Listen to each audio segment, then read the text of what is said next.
What we have got here is a new contender, something innovative, something exciting, something different, a $399 device that I think will blow you away.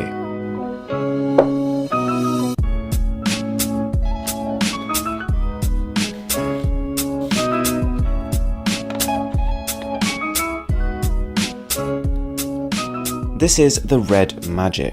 It is a bold, distinguished and exciting handset, and one that challenges the notion that smartphones are getting stale. We've got aggressive design language from every angle and a completely configurable LED strip on the back. You don't see that every day. And you can immediately tell this was more than just an afterthought. The LED effect is impressive and is integrated right throughout the software. You get a notification, it pulses. You've got an incoming call or charging has just finished, it will let you know. And of course there's the gaming integration, but we'll come back to this because the Red Magic has a lot of big ideas when it comes to gaming. You'll notice a couple of other departures from tradition here. This red compete button, which further increases performance, blocks incoming calls, and stops that navigation bar popping up mid-game.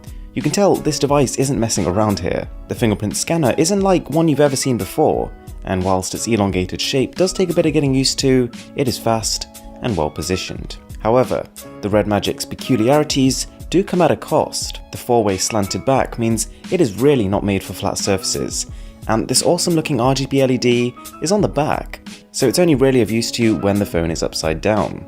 You might have also noticed this pretty severe crack, which occurred from a barely 10cm drop, a testament to its slightly less than ideal strength properties. This aspect was a little bit disappointing given the phone's rugged appearance. The Red Magic is also thicker and heavier than you might be used to, but it's nicely grippy and feels firm. There is no flexing here at all. Okay, if the design language didn't already give it away, this is ultimately a phone for gamers, and it would be easy to dismiss it, as the Red Magic uses the Snapdragon 835, aka last year's chipset. But this would be a mistake. You see, whilst it is a 2017 system on a chip, we've got a slightly overclocked version here, and it is paired with 8 gigs of RAM, which is still the most you can get on a smartphone. And then, when you factor in the price, really it's competing against other devices that are still stuck with mid-range computing power. So value-wise, it's actually a bit of a steal. When you combine this power with the accelerate function and the compete button, you're not going to struggle with any current generation game. The software has been optimized to deliver not just high frame rates, but consistent ones too. And you can tell the work that's been done behind the scenes. Gaming is also an area where that LED kicks in. It can sync to the sound effects or flash when gaming mode is on, and you've got 3 different lighting patterns to play with. I wouldn't say this is a game changer, it adds flair, but really you're buying into it because it looks cool. There is also an air convection cooling system, something the company was very proud of, but honestly I did still notice the phone getting warm. But that's not to say it isn't helping. Even the battery though complements this experience. At 3800 mAh, you're looking at a phone that is in the top 5% in this category. It will of course drain faster if you're using these performance enhancing features, but at least it is up to your discretion. If you want longer battery life, you can just turn them off. However, clearly some compromises have had to be made to hit this golden $399 price point. The website claims an 84.86% screen-to-body ratio, but honestly I'm pretty sure this figure is much lower in actuality. Next to the OnePlus 5T, which has exactly 80%, that phone seems to have the better end of the deal. The Red Magic has a 6-inch Full HD display, and it appears to be a pretty standard LCD panel. It won't blow you away for sure, and outdoor viewing is a bit of a struggle, but it's good enough that you can generally lose yourself in the games you're playing. You might have also been wondering, where's the speaker? Because it's not anywhere around the sides of the phone as you might have expected, and is in fact found on the back left. The volume is loud for sure, and it isn't muffled too much due to the curved nature of the phone, but it's not quite up there with 2018's ensemble of phones with dual speaker setups. With a price point like this, and all the talk being about its gaming capabilities, I was expecting the camera to suck. But thankfully, I can safely say it doesn't.